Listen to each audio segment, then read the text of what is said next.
고흐의 사랑 5부작 1화 첫사랑 그리고 거절 1880년 벨기에 탄광촌 보리나주 27의 빈센트 반 고흐는 이미 한 번 세상에 실패한 남자였다. 화상 일도 목사 일도 전도사 일도 무엇 하나 제대로 붙들지 못했다. 그러나 그에게는 아직 사랑이 남아 있었다. 런던 시절로 거슬러 올라가면 그가 처음 진심을 쏟아낸 여인이 있다. 하숙집 주인의 딸 유지니아 로이어. 고흐는 매일 그녀 곁에 있으면서도 자신의 마음을 오래 숨겼다. 편지를 쓰고 찢었다. 그림을 그리고 구겼다. 말하지 못한 감정들이 그의 방 안에 쌓였다. 마침내 용기를 낸 날 그는 떨리는 목소리로 고백했다. 돌아온 대답은 짧고 차가웠다.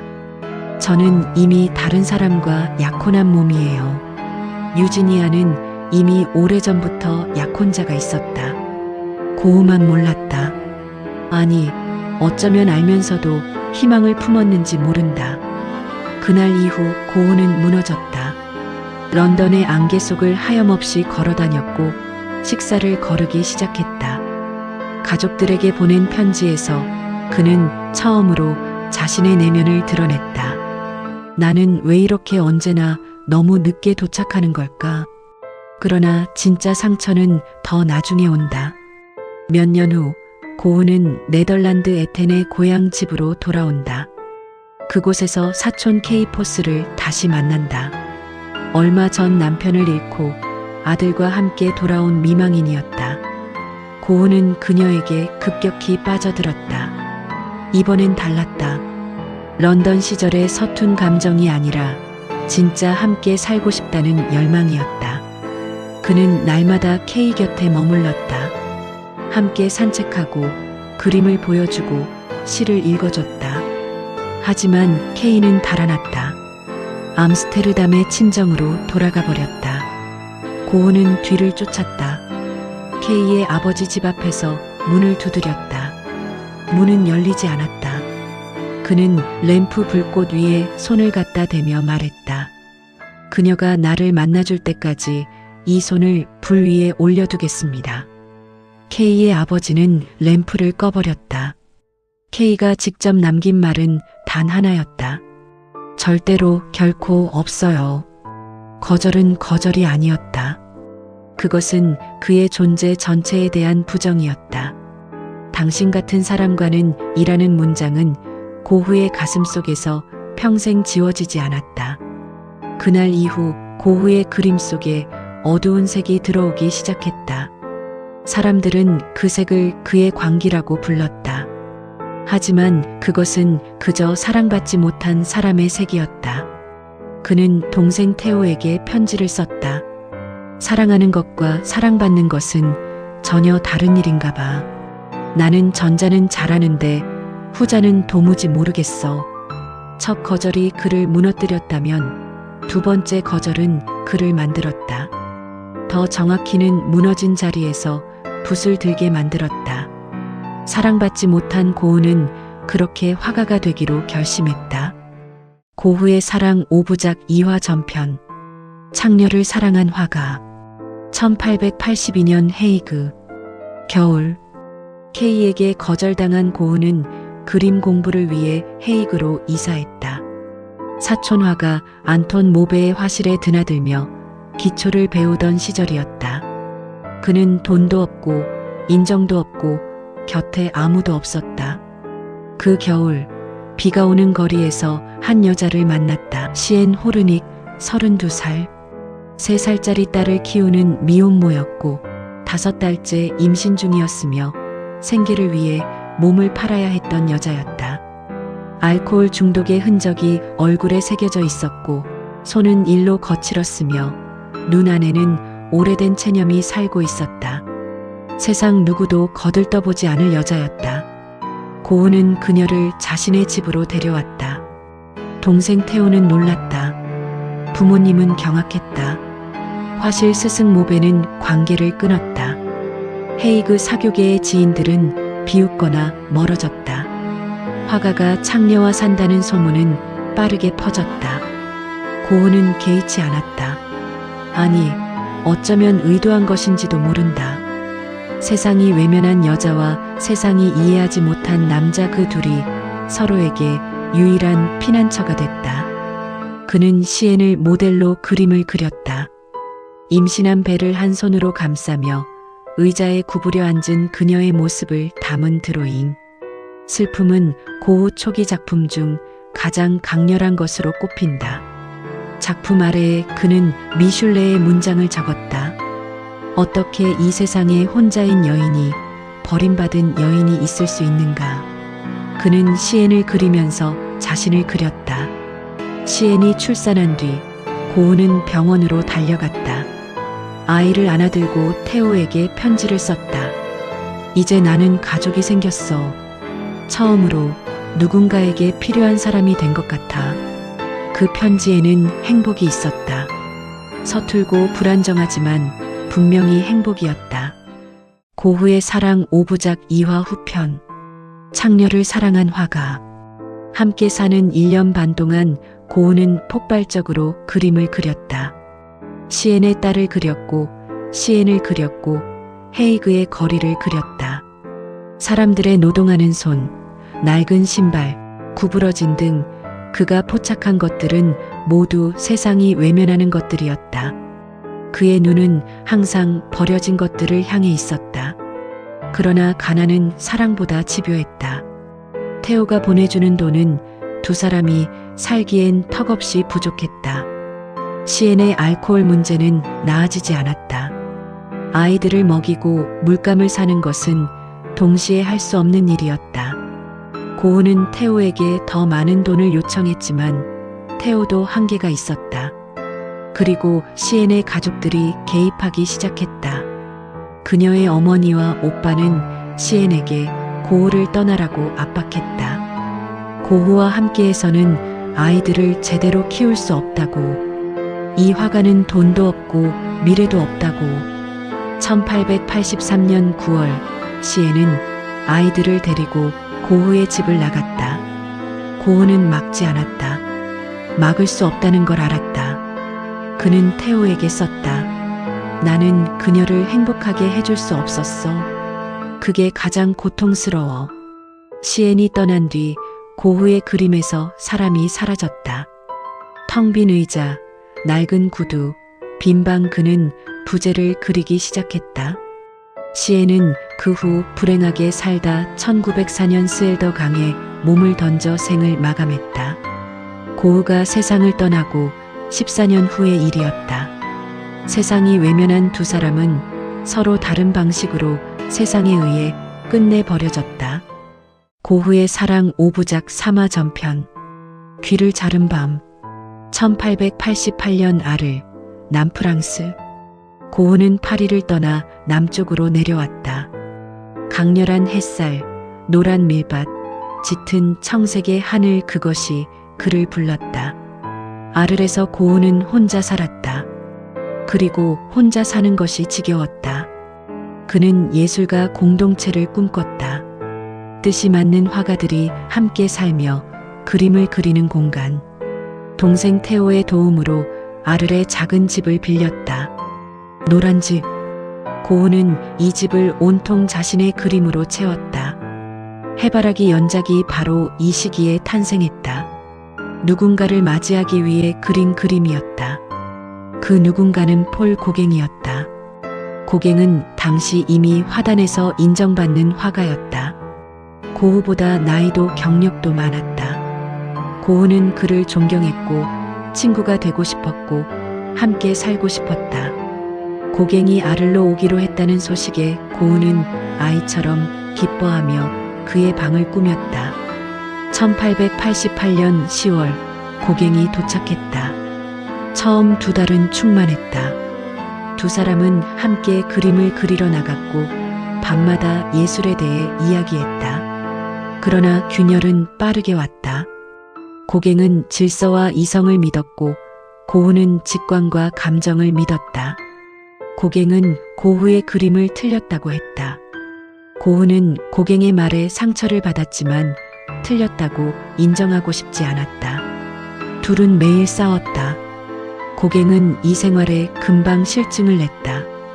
그는 아르를 떠나고 싶다고 말하기 시작했다. 고우에게 그 말은 또 다른 거절이었다. 또다시 버려지는 것이었다. 고우의 사랑 5부작 3화 후편. 귀를 자른 밤. 1888년 12월 23일 밤. 그날의 정확한 진실은 아직도 논쟁 중이다. 고갱이 밖에서 돌아오던 중 고우가 칼을 들고 달려들었다는 기록도 있고 실제로 고우가 고갱을 위협했는지는 불분명하다. 분명한 건 그 밤 이후 일어난 일이다. 고우는 면도칼로 자신의 왼쪽 귀 아래쪽을 잘랐다. 잘린 귀를 신문지에 싸서 들고 간 곳은 근처의 한 여성 창녀촌의 여인 라셸이었다. 고우는 그녀에게 귀를 건네며 말했다고 한다. 이것을 잘 보관해줘. 다음 날 아침 고우는 피를 흘린 채 집에서 발견됐다. 고갱은 이미 파리로 떠난 뒤였다. 경찰이 고우를 병원으로 이송했다. 의식을 잃어가면서도 그는 뭔가를 중얼거렸다고 한다. 아르의 사람들은 서명을 받아 고우를 정신병원에 강제 입원시켰다. 동네 아이들은 그의 집 앞에서 미친 빨강머리를 외쳤다. 그날 밤 고우가 왜 귀를 잘랐는지, 왜 라셸에게 건넸는지는 지금도 정확히 알 수 없다. 어쩌면 그것은 설명될 수 없는 행위였을지도 모른다. 정신적 붕괴, 극도의 고통, 혹은 어떤 형태로든 누군가에게 자신을 전달하려는 처절한 몸짓. 나중에 고우는 그 밤을 거의 기억하지 못한다고 했다. 태호에게 보낸 편지에서 그는 썼다. 나는 내가 왜 그랬는지 모르겠어. 하지만 그게 오히려 더 무섭다. 세상은 그를 미친 화가라고 불렀다. 그러나 그는 그저 너무 오래 너무 많이 사랑하고 싶었던 사람이었다. 주고 싶었고, 받고 싶었고, 연결되고 싶었다. 그 욕망이 어느 겨울밤에 터져버린 것이었다. 인간이 불꽃처럼 타오르지 않으면 그 무엇도 의미가 없다. 고우가 남긴 말이다. 그는 평생 불꽃처럼 살았다. 그리고 불꽃처럼 스스로를 태웠다. 고우의 사랑 5부작 4화 전편. 별이 빛나던 병실. 1889년 생래미. 봄. 고우는 스스로 정신병원에 입원했다. 아를 사람들의 강제 입원 소동이 있은 후 그는 태호에게 편지를 썼다. 나는 내가 위험한 사람이라고 생각하지 않아. 하지만 사람들이 그렇게 느낀다면 나는 그들이 원하는 곳으로 가겠어. 자신을 설득하거나 변명하거나 싸우지 않았다. 그냥 받아들였다. 그것이 고우의 방식이었다. 생래미 드 프로방스의 생폴 드 모졸 정신병원. 올리브 나무들이 뒤틀린 채 서 있는 언덕 위의 오래된 수도원이었다. 고우에게 배정된 방은 작고 어두웠다. 창문에는 창살이 있었다. 그러나 그 창살 너머로 하늘이 보였다. 처음 몇 달은 발작이 반복됐다.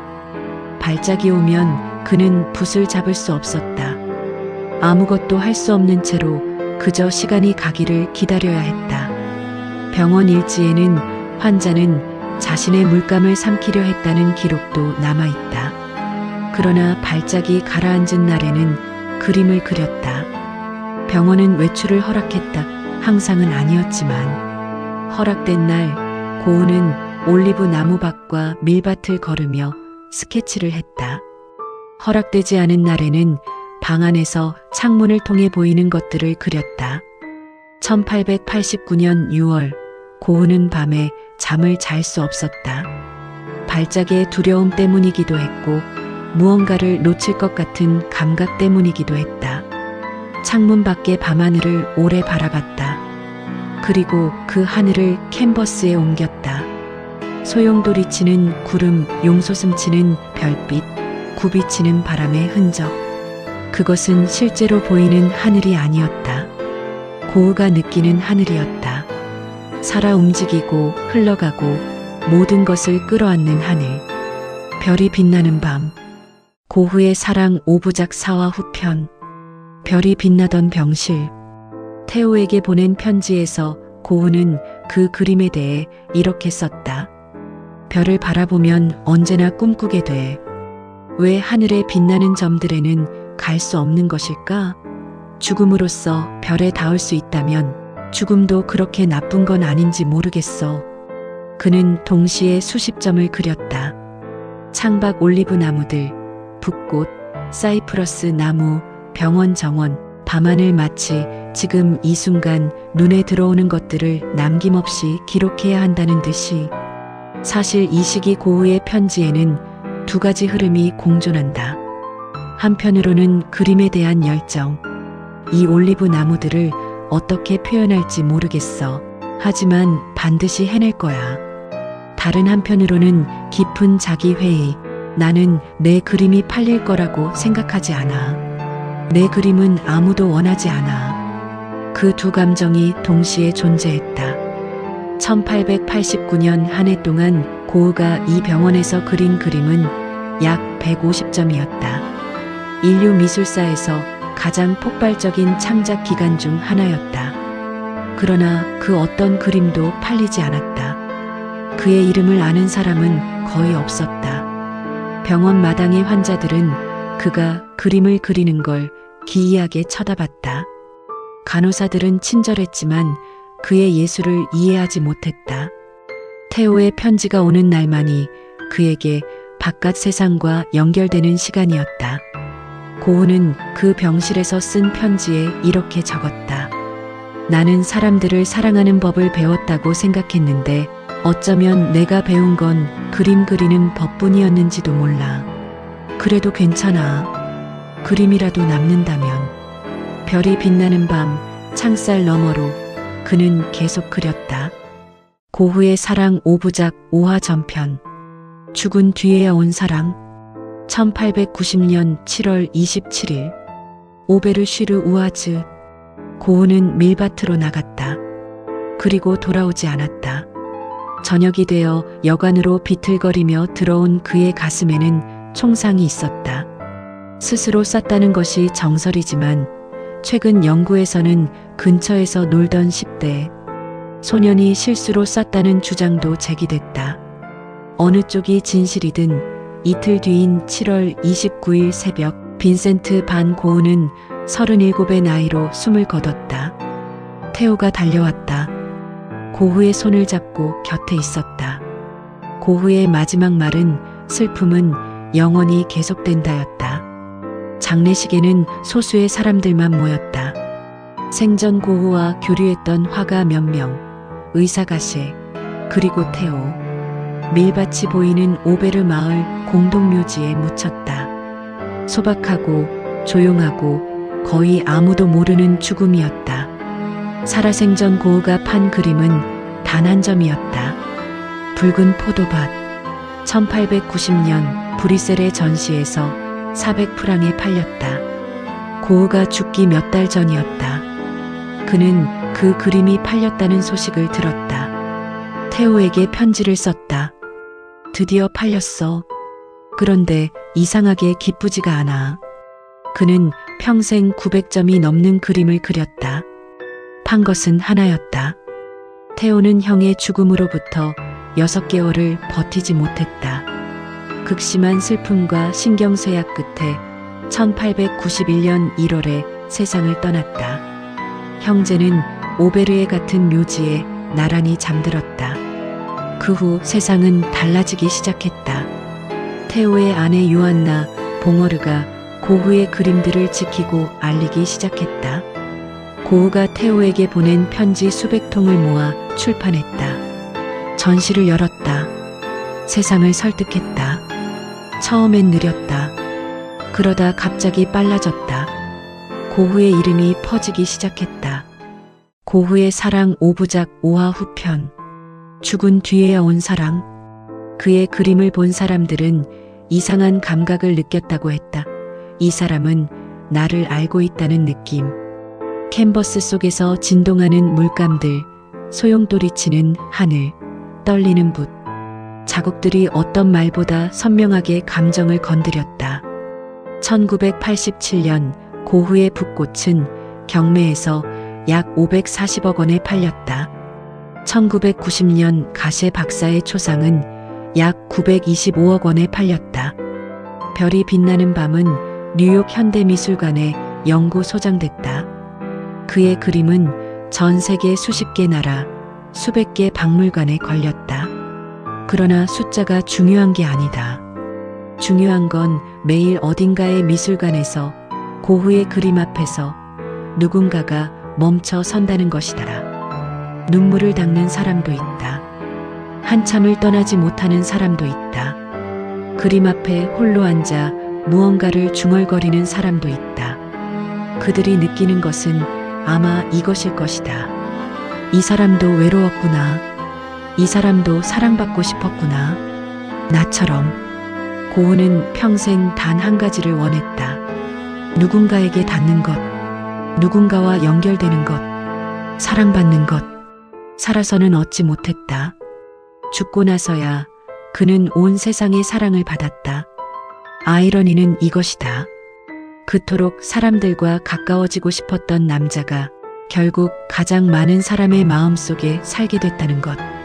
거절당하고 비웃음 당하고 병원에 갇혀 이름도 없이 죽은 남자가 인류 역사상 가장 사랑받는 예술가가 됐다는 것.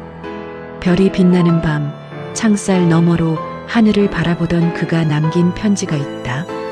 우리는 이 삶에서 별에 닿을 수 없을지도 몰라. 하지만 적어도 별을 볼 수는 있잖아. 그는 별을 그렸다. 세상이 그를 외면하는 동안.